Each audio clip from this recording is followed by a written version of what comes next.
Hello, welcome to the Other 14 FC podcast. I'm Alex, Crystal Palace fan. And I'm Tom, a sufferer of West Ham United. This is your podcast for everything not top six. Tired of your team being last on match of the day and not getting the flowers they deserve? That's about change. Tom, what do we have for listeners this week? Schade smashes Bournemouth, Watkins wastes Chelsea, but let's be honest, that wasn't a vintage round of Premier League football, so we'll probably be quite quick today. Yeah, it was balls, wasn't it? Mate, it's too much football, isn't it? It's too much. I could probably always drifts off a bit at this time of the year, but I don't really notice it because I'm probably only just watching Palace and not fitting in all the other games usually. Do you know what I mean? Yeah. I mean, we're straight back at it tonight with the midweek round of fixtures, so yeah, it doesn't get any. There's no break around this time. No, how was your Christmas and everything anyway, man? Was it good? Yeah, good man. You know, my sister's got a 4-year-old and a sort of 8-month-old now. So the Christmas is all about them, and you know, lots of loud toys and fun games and stuff. But yeah, no, it was good fun. What about you? Yeah, it was good. Up to my girlfriend's family and then back with my family for Christmas Day. It was actually quite good those days. Wasn't hungover on Christmas Day for once, which was really nice. But then got back to mine the day after Boxing Day to find out the boiler had gone.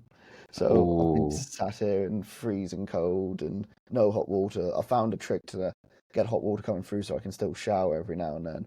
But yeah, as you can probably hear, my voice is going again, and I'm pretty sure I'm picking up a cold from just being sat in freezing cold with a little portable heater keeping me warm the last 2 days. So yeah, it's been a bit less than ideal to lose heating at this point. Yeah, sounds a bit bleak, that. Yeah, it is. It probably is. But yeah, that's why I'm wearing this big fur-coated hoodie. That's that way you put your girlfriend's dressing gown on. Yeah, exactly that. I don't know where all my jumpers are, which is well annoying. But yeah, did you get all the Pokemon cards you wanted for Christmas, or were you disappointed? No Pokemon cards this Christmas, which is okay because I feel like people won't know exactly what Pokemon cards to get me, and you don't want to get me bulk. I want specific cards, so that's good. But yeah, you know when you're a football fan, you just get so many football gifts. How many football gifts did you get? I didn't get any thinking about because I've always asked for Palace shirts, and then everyone's sick of getting me Palace shirts. They're like, no, we'll get you something else. I was like, I don't want anything else. I want Palace shirts or a WWE spinner belt. Those are the only two things I want, and I've made it clear to everyone that's all I want. I got the West Ham the Ecru away shirt from this season. The home kit's not very nice, but I like the Ecru away one, even though it's not going to be a season to remember. Yeah, it's definitely going to be one to remember, mate, for all the wrong reasons. Oh, cool. Okay, should we get into a break and then get into the couple of good games that were this week? Let's do it. Okay, and we're back. So, Tom, where do you want to start this week? There's not a lot of places we could start, but I think one place we absolutely have to give a lot of spotlight, as I mentioned in the intro, Kevin Schade's performance as Brentford smashed Bournemouth 4-1. Mate, it's crazy, wasn't it? Do you know what? Schade obviously got the plaudits in this game, but I think Thiago was almost part of every single goal, wasn't he? Mm-hmm. Yeah. I mean, it was an excellent team performance from Brentford. They looked like the Brentford that were just so devastating when they go forward. They looked Bournemouth. Bournemouth have got their defensive issues, as we've spoken about, but they targeted them over and over again. They used strength, they used skill, they used everyone on the pitch to pass the ball around and just find the weak spots in that Bournemouth team. And yeah, once they scored the first one, this didn't look like being anything else than a comfortable Brentford win. Not at all. I think we said in our predictions, we both expected this one to be high scoring. I thought it might have been a bit tighter of a high scoring affair, but yeah, like you say, Schade gets the goal within, I think, 7 minutes, and Bournemouth on the back foot. I think with their form at the moment as well, it wasn't going to be easy for them to claw anything back from that position. But it just didn't seem like Bournemouth defensively were prepared for any ball to go in behind them. And as soon as it did, Schade or Thiago was onto it, causing trouble, and they could easily just get into Bournemouth's final third. I am scared I'm going to mix up Brentford and Bournemouth. throughout talking to this, because even when I was typing, I was mixing them up. It's too many bees, too many bees. Yeah, the Yeah, first one, Schade, just shows great strength to shrug off Diakite, and then shows poise to slot it past Petrovic. But like they just had that in them the whole game. They were just like whenever the ball went forward, Bournemouth looked all about like sixes and sevens in defence. Like I thought they'd recovered, like they'd recuperated from what they lost in the summer. Okay, well, like the players that they brought in and stuff, but in recent weeks, something is just really not working back there for Bournemouth, and I've started to see some Bournemouth fans thinking that it's possibly down to Iraola having one foot out the door, and like the fans are possibly turning against him. The players are possibly not playing for him as they once were, because they've absolutely slid down to the bottom of that mid-table pile, and like the run of form that they're in at the moment is just atrocious, and they can't buy a win anywhere. They shipping goals left, right, and centre. The second one is just a box to box run from Schade. Sorry, the second one is the own goal, right? It's the craziest own goal that the you're going to freak see. own Like goal. like bounces off like four Bournemouth players before going in, and it's like how does that happen? Like obviously that's the kind of goal that happens when your luck is down as well. But like, Yeah. come on, someone. It was just ridiculous.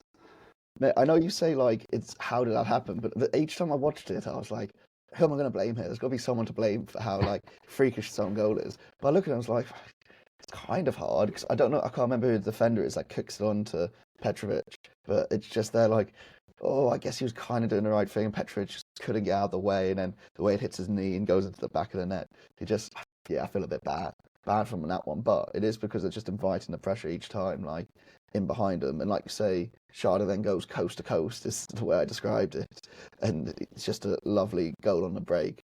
But Bournemouth were, like you say, just completely not with it at the back, and I think Brentford smelt blood pretty quickly to get on top of it. Like you're saying about them sliding down the table and everyone thinking the manager has a foot out the door. I think it's just when you don't replace those players that you need to, and you get to this point when there's a fixture pile up, it really shows because you're going not just from your like first team anymore, you're going into your bag of tricks, and your bag of tricks is like your third rate bag of tricks now rather than being your first bag of tricks.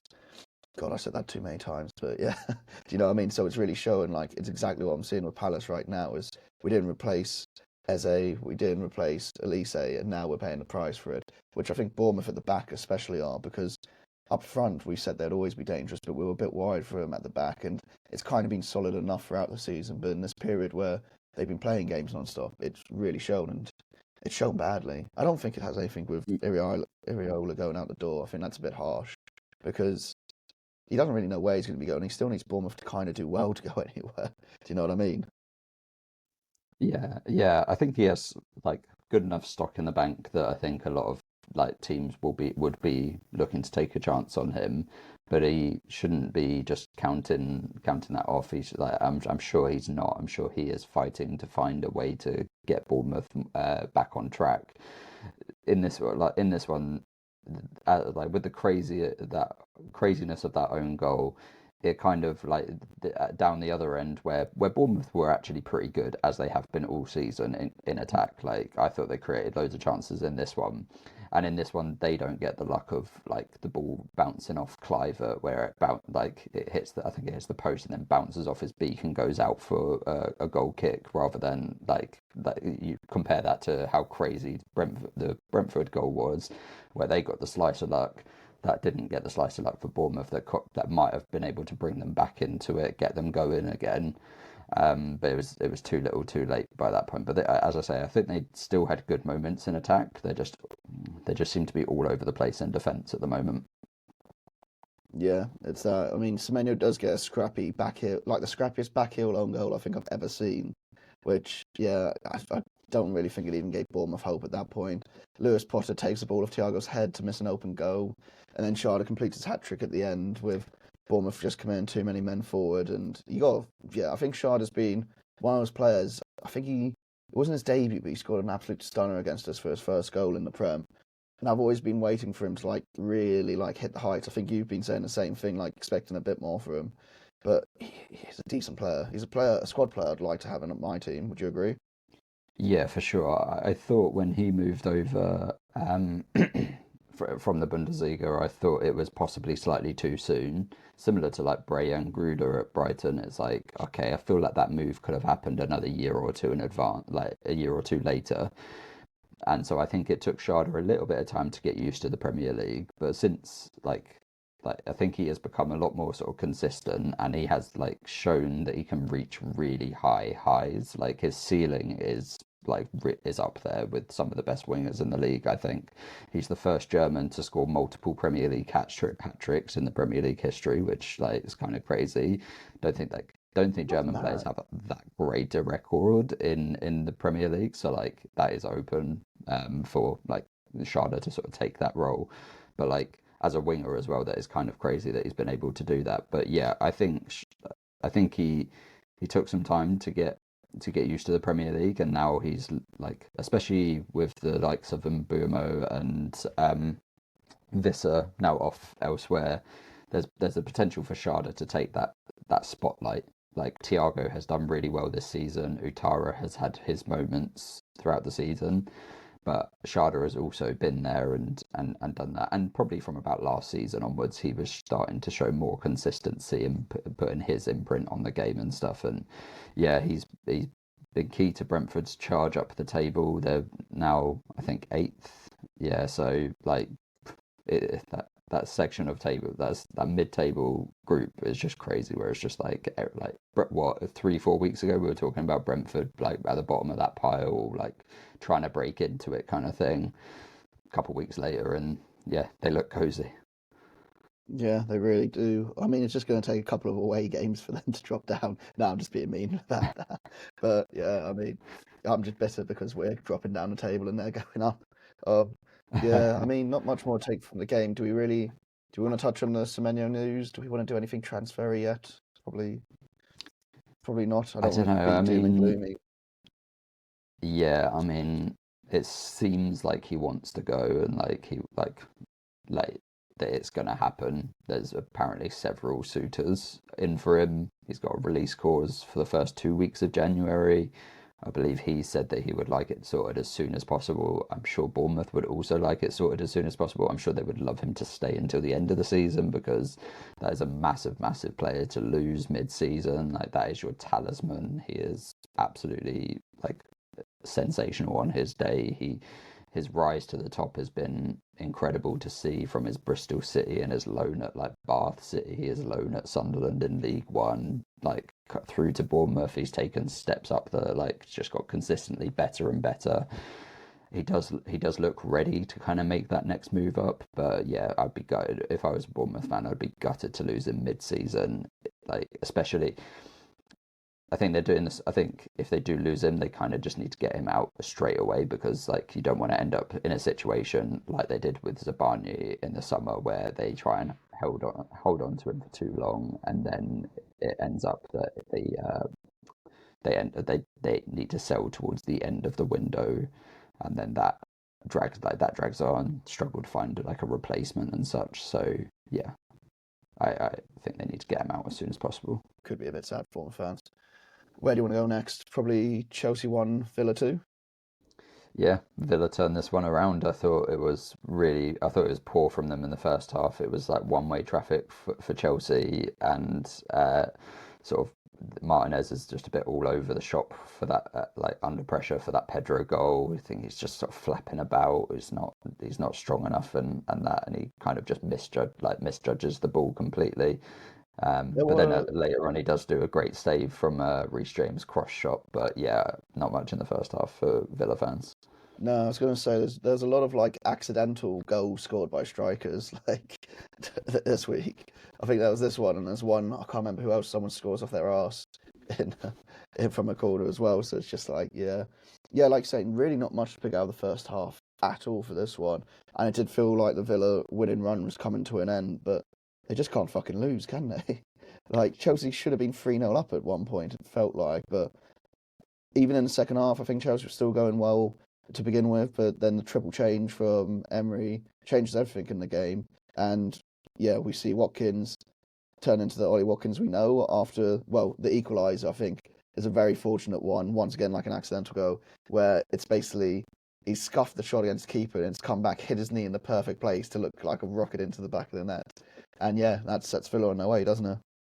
Yeah, the first one is super fortunate, but then from that point on, Villa were well in this game. Watkins was making sort of trademark runs over and over again, like the one for the goal, and they were knocking at the door. And yeah, that triple sub change of bringing on Watkins, Sancho, and Onana for Buendia, Marlon, and McGinn just changed everything.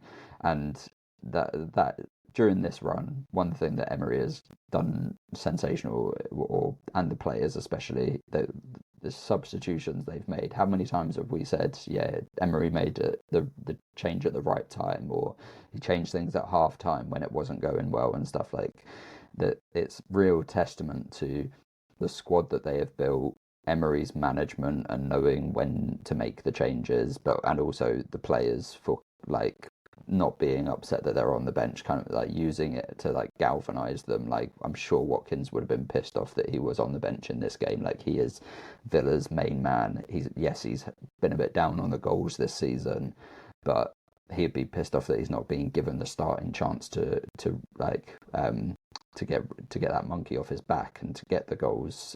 And he comes on and just looks like he's got that hunger in his belly, that fire to get that goal. And yeah, it's fortunate, bounces off it, like his bad shot hits the keeper, bounces back off him. But then the second one is a really lovely header, to the way he's drifting backwards, because he's kind of like he's jumped and he's kind of gone, oh no, the ball's going to go like behind, it's going to go over his head kind of thing. So it's kind of like drifting his body back to then get the power and placement on it is just like elite athleticism to be able to do that. And yeah, I think by the end of the game, Villa were worthy winners. Like there's a lovely free kick from Morgan Rogers in there. I thought Sancho's cameo was really good as well. Like yeah, just Villa just turning things around and keeping that run going.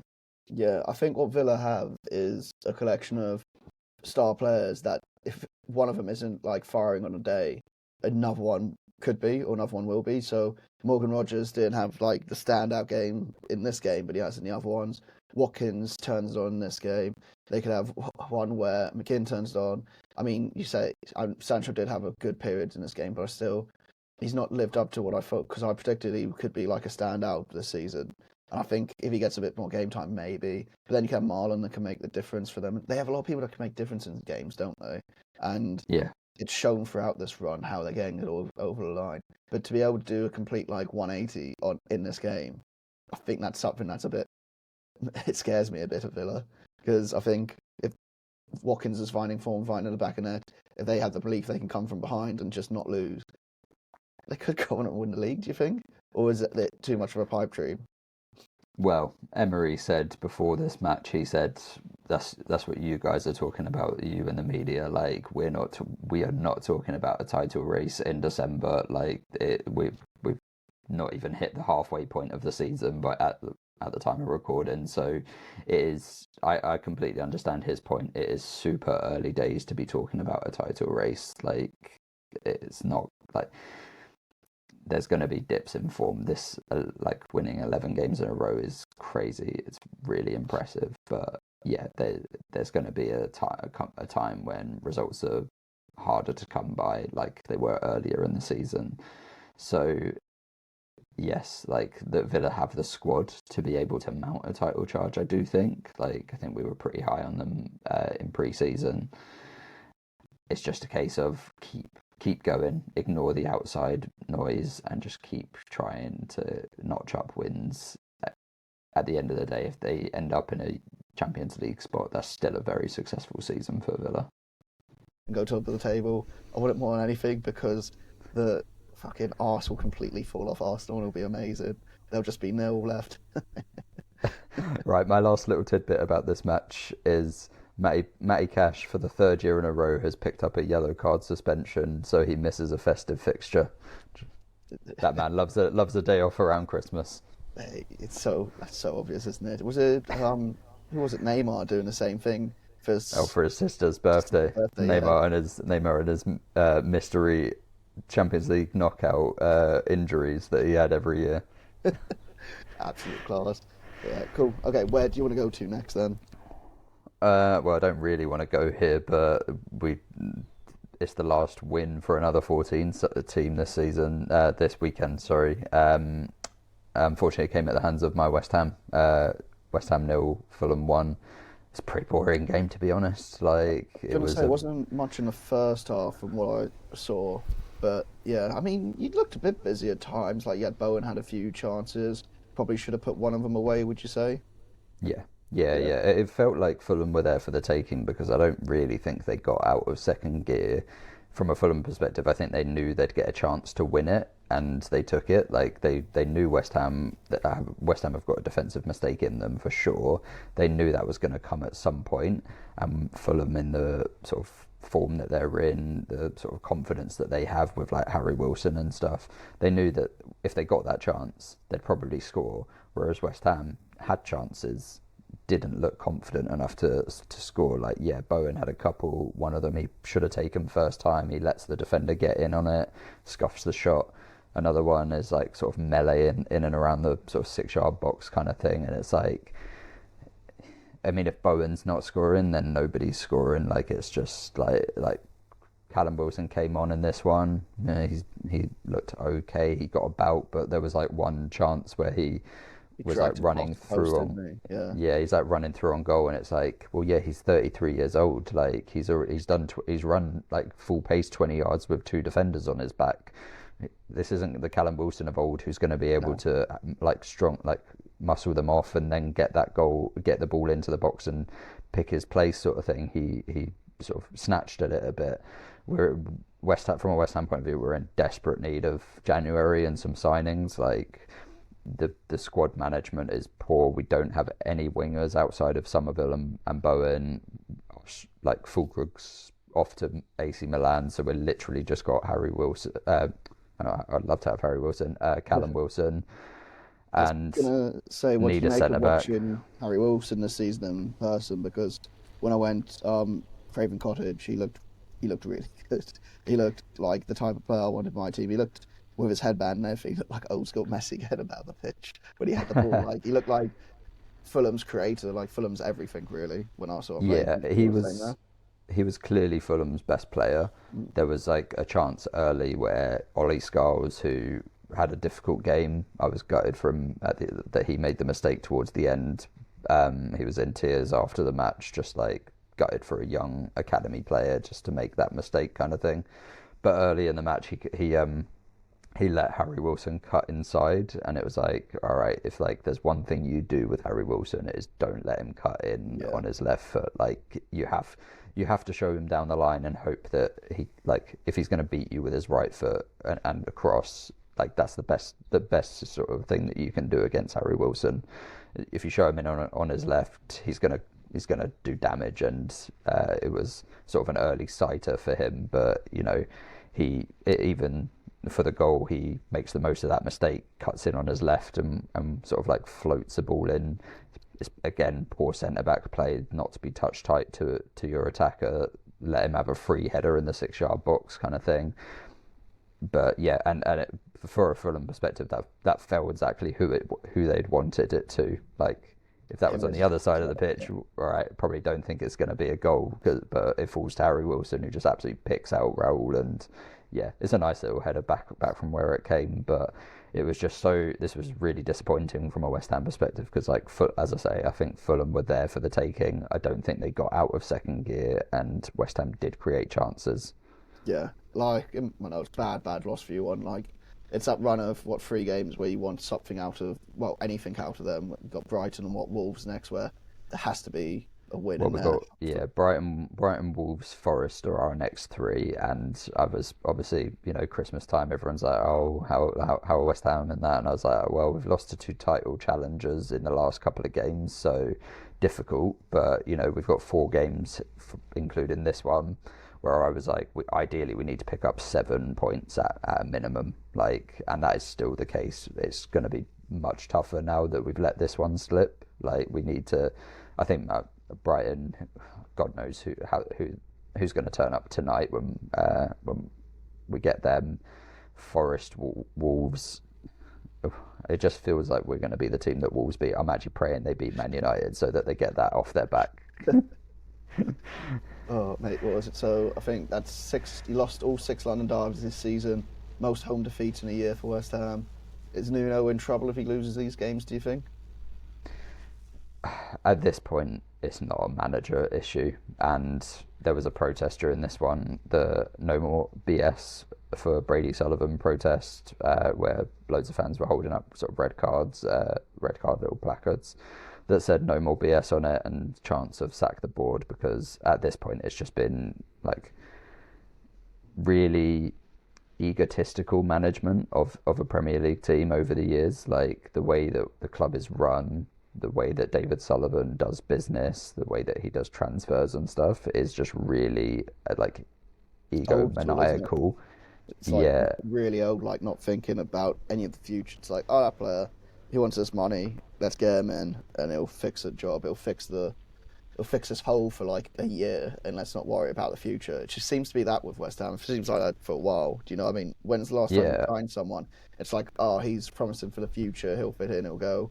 Like, it doesn't feel like that. Even, how old was Juve that you signed? Is he 25 odd? He's not. No, he's like 21. Is he that young? But like, completely contradict everything I just said. But like, you can tell there are some signings that he doesn't like that aren't really to do with Sullivan. But then like he has his stamp on other signings, and the signings that he has his stamp on are like the agent-led signings. Players like Danny Ings, Callum Wilson, etc. Like those are like, oh yeah, we'll like that's a good deal for the club. We don't mind giving 10% to an agent, like give them a big agent fee, because they like that's how business was done back in the day, like back in the old sort of like the old boys club, like old men's club sort of days, where like it's just sort of like backroom deals and stuff. That's what like David Sullivan is. That's who he has always been. And there's just like you're living on borrowed time in today's football, where it's such a big financial like beast, and the smartest teams out there have whole teams dedicated to scouting, analysis, etc. Like West Ham have a couple of guys and a computer sort of thing. Like it's like the one shared Dell 98 that they're all just huddled around, like get to spend half an hour each on, kind of thing. Like it's just really sort of like it's going to come like it, and it will come and bite us. And yes, this might be the season that we go down. Like it is, the mismanagement has been there for years. Moyes kind of papered over some of the cracks. Would you give anything to have Moyes back right now to steady the ship? 100%. I still think it was like fine to let him go and that, but it's just been awfully mismanaged since then. Like Lopetegui was never the right guy. Nah, Graham Potter just showed like you just jumped from one thing to another. There's no plan or identity. That going from Potter to Nuno is like, right, we just hope that doing the opposite thing works without actual any planning. Just sieving through the managers that are there. I mean, I'm starting to take the piss less, which is probably more worrying to you than me taking the piss all the time, because yeah, that gap is a bit worrying. I think the fact Burnley are picking up points as well here and there makes it a bit more worrying. Like, you could be below them by the end of today or end of the week. Well, in the new year, which is he says gloatingly with a number of glee on his face, like it's like that. Cool. Okay, that's enough of your sadness that I can take for 1 year. Let's move on to Sunderland 1, Leeds 1. This was a game I watched at Selhurst before the Palace game kicked off. It wasn't the best game either as well. I mean, I think it was a good result probably for both teams. Like, Leeds go unbeaten in 5, Sunderland keep their home record alive. But I didn't have too much to pick out, really. I mean, Joe Rodon with the double ankle roll in the first 20 minutes. Poor bastard. Mate, what a rock that man has been for Leeds to try and play on after both of those, like getting absolutely clattered on his foot twice. Like fair play that he tried to keep playing on. Like, he is similar to sort of like Dan Ballard at the back for Sunderland. Like, he is the sort of like their talisman back there. Like, he is the rock at the heart for Leeds. Like Leeds have been defensively quite good over the course of the season, like here and there. and like Joe Rodon is at the heart of that. Yeah, 100%. Like, I felt for him when Adingra does score the first goal because you can see like Roden wincing in pain, running back trying to get into position. But I mean, it's a great assist from Xhaka. Like, of course, it's Xhaka that assists, and Adingra puts it into the far corner. He's another Brighton prick, isn't he, Adingra? So it's a good finish, but another one. Yeah, that's a interesting way of saying he's a former Brighton player. Yeah, I mean, fair play. Adingra first Sunderland goal is a really nice curled effort, and his first Premier League goal for 26 games for his during his time at Brighton and now Sunderland. He's made the most of being left out of Ivory Coast's AFCON squads. Like I think he was young player of the tournament last time when he played for in the AFCON with Ivory Coast, and obviously this run of form that he'd been on, he wasn't starting for Sunderland a lot, but he's come into this one and absolutely left his stamp on it. Yeah, 100%. I mean, other bits to pick up from the game, like Hume has a huge clearance off the line from Harrison that would have made it 1-1. Bromby hits the bar. Hits the bar from a corner, but yeah, it's. I mean, Bobby had two great chances to make it 2-0. Like I think he has to put one of them away, and then this is probably a comfortable win for Sunderland because I don't think they're going to concede too many goals at home. Like they might have conceded one, but I think they would have been able to see it out.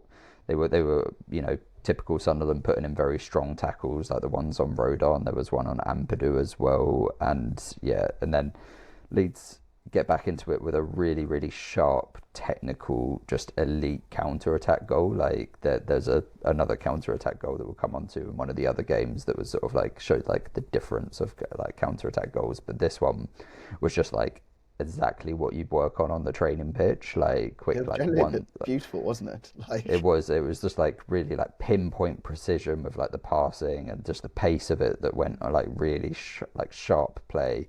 And they were like down the other end of the pitch real quick, and yeah, nice little finish from Calvert-Lewin. Yeah, what's that? 6 games in a row. I think it's 7 and 6. He really saw what you said and was like, I'm going to run it back now. Yeah, he gave me the old Hutchinson treatment to you, like 100%. But yeah, I'm going to start doing this about all West Ham players now. They're all bums. Maybe that'll kick them into gear. Have you seen the goal map for Calvert-Lewin's goals as well? It's crazy. It's like a straight line from like just through the penalty area. It's crazy. It's like he's scored like different goals from the exact same place. Yeah, I feel like if you're a defender now, just get in a line in the middle of the box, and then he won't be able to score. Oh yeah, but then Bogle has a chance. Probably should make it 2-1, but it just hits like it's knee or his hip, doesn't it? And just goes out. I mean, Leeds seem to dominate the second half, but I mean, a lot of teams probably go and dominate Sunderland, but their defending is just like so on putting their bodies on the line that teams just struggle to get that ball over the line to get more than one goal against them. Yeah. Sunderland are happy to give the other team the ball. They know they've got the threat on the counter attack, and they know their box defending is pretty much second to none in the league this year. Yeah, nice. I've not got anything else for that game, in all honesty. Like I said, there wasn't much to pick out when I was watching it at Selhurst in the freezing cold with a cup of tea. Hey, we said this was not a vintage weekend of football. We've got defeats from here on out, so let's do quick fire. We've got our collection of 2-1s now. Which one do you want to start with? Yeah, I've listed the defeats by did they score a goal? If so, that they can be at the top. So I've got Brighton's loss to Arsenal 2-1 in this one because they even had chances late on to get an equaliser out of this, which didn't look like the case early on. They were under pressure early. The Odegaard goal comes from a Brighton goal kick that sort of like they just got hounded and weren't able to like play their way out of it, and Odegaard just smashes it in. Maybe Verbruggen could do slightly better. It's probably harsh. Yeah, I'm thinking that, but I thought I'm probably too harsh on keepers and Brighton as this, so I left that one out of my notes.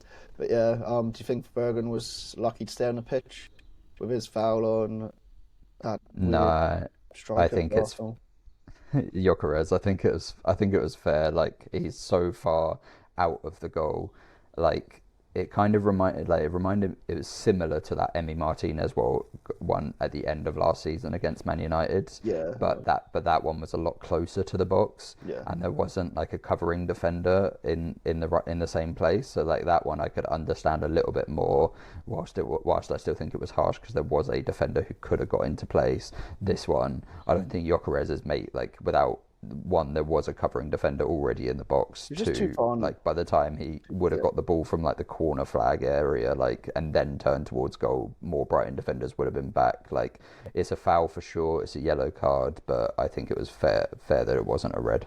Yeah, I'd agree. It definitely wasn't red. It's too far on the other side of the pitch. Then Ruta scores an own goal. Got my note, surprised it wasn't Lewis Dunk scoring the own goal. It was a tidy finish, to be fair to him. He has to get a stronger head on it if he's gonna if he's the first man and he's gonna try and clear it. He has to get a stronger head on that. That's like, it's almost like that Voltemado one against Sunderland a couple of weeks ago, where he's the attacker, forgets he's in his own box and does what he should do at the other end, because that would have been, Rutter's header there was what you would expect from a like knock on when you're attacking when you're attacking set piece and you're at the front post and you get that little flick on, hoping that someone will come in at the back, or if it's got enough just to get over the keeper sort of thing. He ends up doing that, but in his own goal, like it's just throwing your head at it and hoping, really, isn't it? That's all it is. But yeah. Once that goes in, you think it's game over. I feel like Arsenal probably could have had 5 or 6 in this with the amount they were attacking, or just the amount of highlights I saw of them having shots on goal. But yeah, then Brighton go down the other end, and they kind of change the game in the last 20-30 minutes, where Gomez gets the goal, and yeah, they seem to be battering Arsenal a bit towards the end. I imagine Arsenal fans were getting nervous, which is what I like to see, but I wanted both teams to lose this game somehow. But yeah, I think. Yeah, I was going to say there was no winner for you here. No. But yeah, Gomez smashed one in after Ayari hit the post, and then absolutely incredible save from Raya to stop Minter's shot from nestling in the back of the net.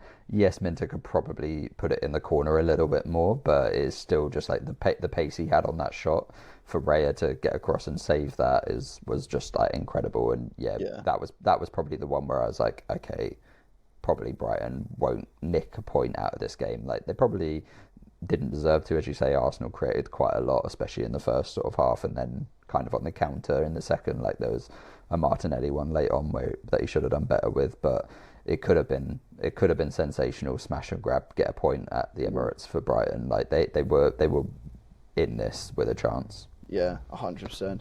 It's annoying knowing that save is already going to be saved for the season, and we're only in December, because they're all going to be wanking off Arsenal. Like, I don't know if it will be, because it's not right in the corner. Like, if you look at it from behind, you're like, oh, mate, actually, it's not that amazing. But from like in real time and stuff, like, yeah, it is incredible. But like from behind, I agree with you 100%. But I know the media will just be like, oh, Raya, oh, Arsenal, it's so good. That has to go at the top. Yeah. Oh, please. It's just what it's going to be like, and I know it will. But cool. I don't think we need to touch much more on that game. Anything you've got, or should we move on to the game at the City Ground? Yeah, let's go to the City Ground. Nottingham Forest 1, Man City 2. Forest almost got the spoiler trophy, and they got the equaliser, but wasn't to be enough in the end. I thought in the first half, Forest were pretty good. They restricted City. They got absolute key tackles in when they needed to, kind of thing, like if they were open up sort of thing. But then immediately undone after half time. Like, Rangers, like what they had done so well in the first half of getting those sort of key tackles in, they didn't. Rangers ghosts in behind the defence and slots home. Yeah, I think you said it last week. Forest just going to turn up for these big games and then shit the bed in the games that they probably should be winning. And it did feel a bit like this in this one. I was watching this one because it was the early kickoff from memory, and it was a bit like, oh, okay, like City Ground's rocking. They had Robbo, who they had the memorial for before the game, and you could tell like the whole of the City Ground was up for this. But yeah, they defended well in the first half, but were undone. I mean, is there really much more to talk about apart from the target for the Cherky goal? Well, there's the equaliser for Forest. Your boy Hutchinson gets it. I think the counter attack was all Morgan Gibbs-White. He was absolutely at the heart of it. Like, played it, got the ball initially, drove it up the pitch, got it to Hudson-Odoi, got it back, and then finds its way to Hutchinson, I think, via Igor, and Hutchinson finishes it off, and they keep it tight. John Victor makes a couple of massive saves. There's a Foden one at 1-1. Huge, actually. Yeah, that was big. But no, let's get onto it, because I only want to talk about the Turkey goal because once again, Forest are crying about it to the referees. They're crying about that, and was it the second yellow for Diaz? So, where are your stances on this? I don't think there's much in it. I don't think it's anything to take the goal away at all. Like, no way with the Turkey one. Like, I watched it, I was like, that's completely fine. Like, that happens in multiple games. We're probably going to have Forest fans absolutely screaming at us now. And I'm sorry for all my mates that are Forest fans, but I don't see it being a foul.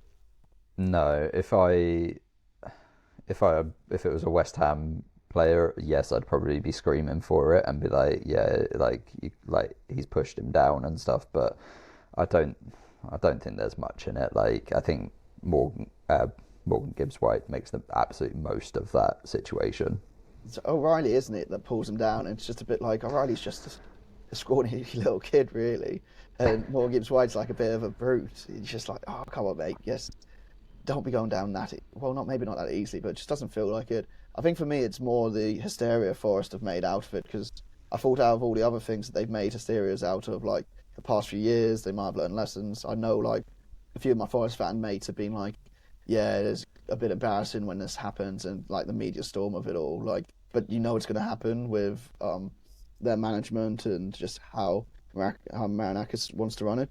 But for this one, it's just like, come on, guys, just give this one up, please. Then the thing that they added on, like, Diaz shouldn't have been on the pitch. Do you think he should have been on the pitch by the end of it? I think he probably was lucky not to get away with a second yellow for the trip when I can't remember who was breaking. I think it was Igor's one, right? When he was going through, and Igor then starts flashing his imaginary yellow cards. I think Igor's made the most of that one as well. He looks like he's sort of gone down like he's been shot, kind of thing. I'm watching it now, refreshing my memory. I don't think he's intentionally tripped him.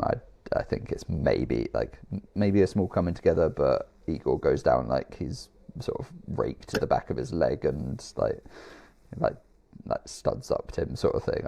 I don't think it's a yellow. No. I've just realised why you're agreeing with me on this. It's because Forest are your closest in the table. No. I thought you'd be firmly against everything I just said there, but yeah, it's all just clicked in my head. I mean, even with all that, and like not trying to have a go at Forest because of all the Palace Forest animosity, but I mean, it's probably they were good for a draw in this game. I'd give them that. Would you say? Yeah, as I say, I thought they played pretty well in the first half. If they had managed to sort of keep that up, and as like they almost did towards the end of this one, I think they just kind of left Cherky a bit like unmarked at the end, and it's a good finish from him to get that winner. But yeah, no, I think the Forest turned up in this one exactly sort of what we expected from them, where they made the game difficult for City. They looked like they probably could have snatched something, but wasn't to be at the end. And yeah, I don't think Forest fans were necessarily expecting a result from this as much as sort of they have been getting up for these games. Like that's not like that. I think it would have been a bonus. Yeah, I mean City, whenever you play them now, they're finding that form where they're just not going to lose games for ages, are they? I'll probably say that they'll lose when they play next now. But I think that Forest just need to translate these performances more against the teams they're playing, like West Ham in a couple of weeks' time. But anyway, should we move on to Liverpool 2, Wolves 1? Yeah, the Diogo Jota tribute match. Fair play to all involved. Like, great sort of respectful tribute to Diogo Jota as these two, his former English teams, played against each other for the first time since he passed away. Yeah, I think the singing and clapping from the 19th to the 20th minute, obviously with the shirt numbers, that was a really classy touch, like, from all around. And I've got to pay big respects to that. And you got Gravenberg, his celebration, mimicking the Jota one as well. So yeah, obviously it was quite an emotional day for a lot of players, and I imagine a lot of fans there. But yeah, I think routine-ish win for Liverpool. I think they made it a bit tighter than it needed to be with the Bueno goal from the corner after the save. But better performance from Wolves, but they probably needed to pick at least some points up in this period for any chance of a miracle happening in the new year. Would you agree? Yeah, this one definitely felt comfortable for Liverpool. I think sort of the scoreline looks like it was less comfortable, but they showed some signs of life after Bueno scored from what was a dangerous corner, just sort of pinballed around, and Bueno gets the finish on that. Mane started in this one. Our boy, he tested Alisson in the first half. Yeah, so like positive signs. Like as I say, Wolves showed some signs of life even when they went 2-0 down. There was a good move that led to a Rukadare header that went over, I believe. Yeah. Yeah, not like they've got. I think they've got Man United than us. Like that's possibly their best 2-game run of getting something, because it's been a long while since Wolves have been able to celebrate getting some points. And yeah, we received an email from AC from Birmingham who would like to correct us a little bit about our takes on Jorgen Strand Larsen that we mentioned last week about sort of him maybe needling for a move and stuff, and he sort of highlighted that those injuries that he had early in the season have still been troubling him. Like he's come out and said that he's still struggling. He's not fully fit. Like so, sort of can understand why he's not been the same player that he was sort of last season. And that obviously he also he expressed his desire to move in the summer to Newcastle when they were bidding for him. But Wolves rejected it, and you can understand from a Wolves point of view that why they rejected it, having lost key players like Cunha and Ait-Nouri and that, and didn't want to lose Strand Larsen after such an impactful end to last season. So yeah, just thanks to AC from Birmingham for emailing in about it. Hopefully Jorgen Strand Larsen can turn things around and get some goals for Wolves to at least make it interesting towards the end of the season. Yeah, we were pretty harsh on him after the penalty last week, weren't we? Where there just seemed to be no conviction in it. Like, yeah, I guess we don't know that much detail on some of the stuff going on in clubs because we are. This is pub punditry at times, isn't it? But yeah, cheers for writing in as well. Anything else you want to pick from the game? I mean, I've got nothing. I don't want to talk about Vert scoring. I don't want to talk about. Just No, we can move on. We'll go back to Friday night. So the teams that didn't score: Man United 1, Newcastle 0. Feel like Newcastle got caught out cold by Man United's tactics of like playing Dorgu on like the right wing kind of thing. I think they weren't really expecting it, and they just looked a little bit like bewildered at times in that match. But then I think I kept waiting for them to mount sustained pressure, and it didn't really ever come. no, that's the thing I was seeing when watching this game. It's like, if I'm a Newcastle fan, I'm a little bit worried at this game because United are, I mean, we've lost to them, obviously. They've found a bit of form, but you always think you're going to have time or chances against United, or you're going to have, like you say, that sustained bit of pressure. It just didn't really come. Newcastle seemingly had a few half chances here and there, but apart from that, there was nothing. Like, they never looked in the game. They never looked like scoring, and it's just a bit like, with the players you have available to you, Newcastle as well, it's just a bit like, there should be some attacking threat coming in this game, no?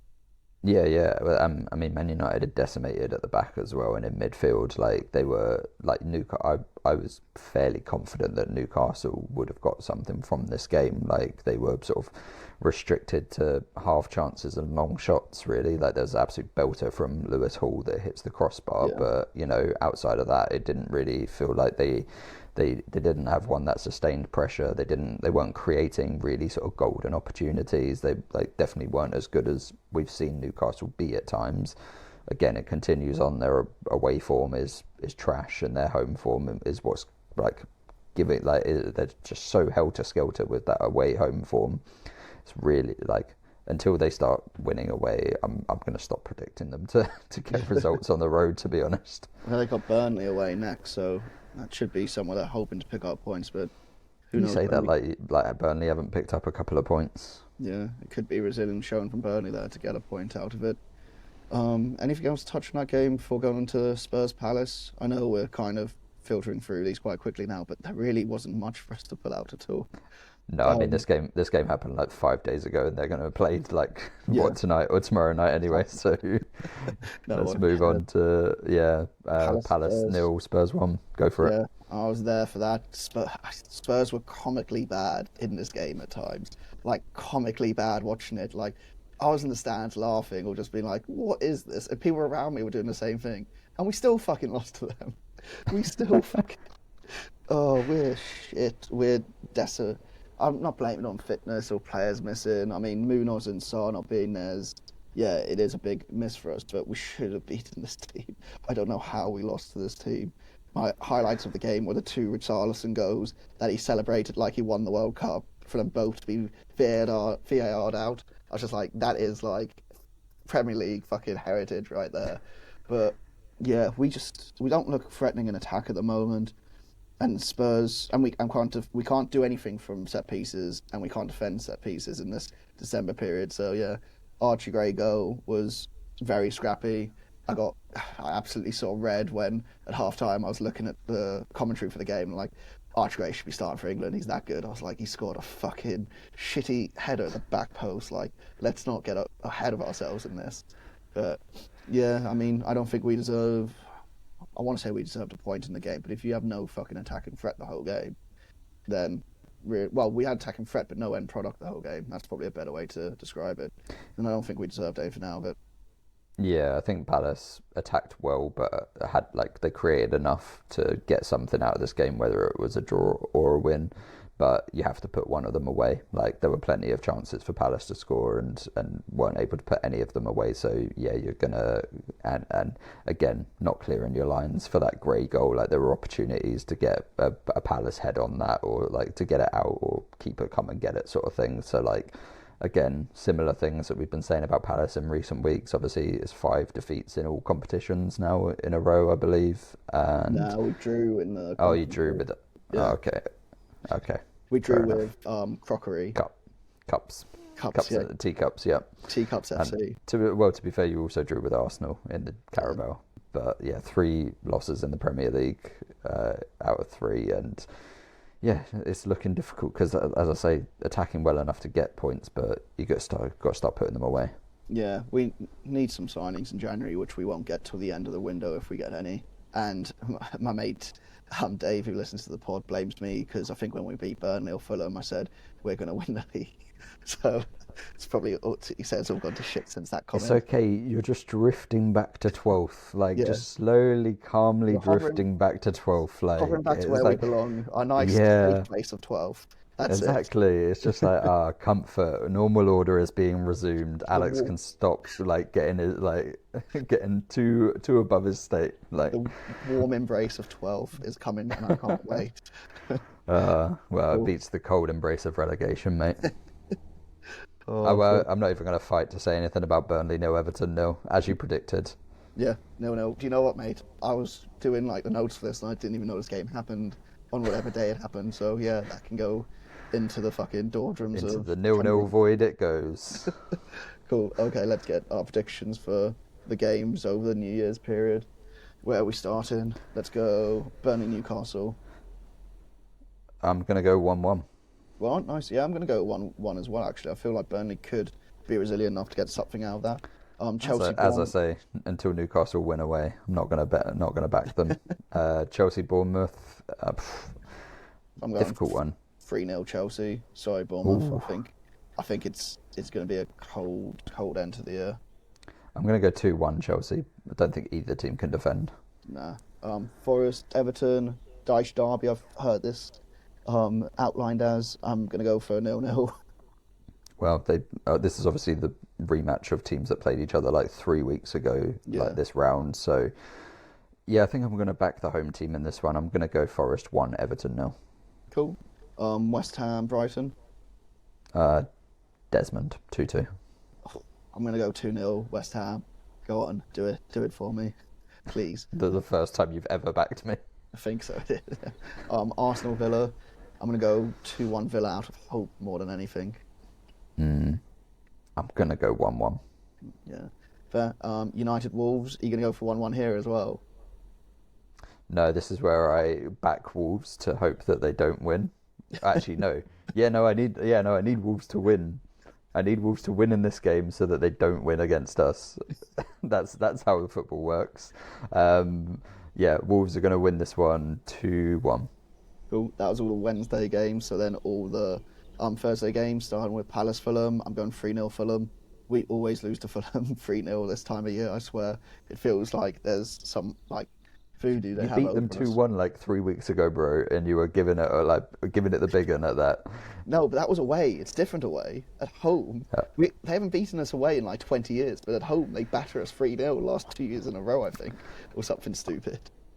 I'm going to go 3-2 Fulham. Yeah, I think Fulham are getting a lot of goals in that one. Cool, Liverpool Leeds. I think probably Liverpool get a bit of revenge at Anfield for this one. I mean, it'd be a big push for Leeds to get anything out of this one. I'm thinking 2-1. I think Leeds will still be in it, but I think it's a lot to ask them to get anything because Liverpool kind of found that form again, haven't they? Yeah, similar to... I think they're still defensively open. I'm going to go 3-2 Liverpool, though. Cool. Then Thomas Frank derby, Brentford, Spurs. I think Brentford are winning this one in the form they're in and how bad Spurs were. I'm going to go for a bit of a humiliating defeat. I think it's going to be 3-0 Brentford.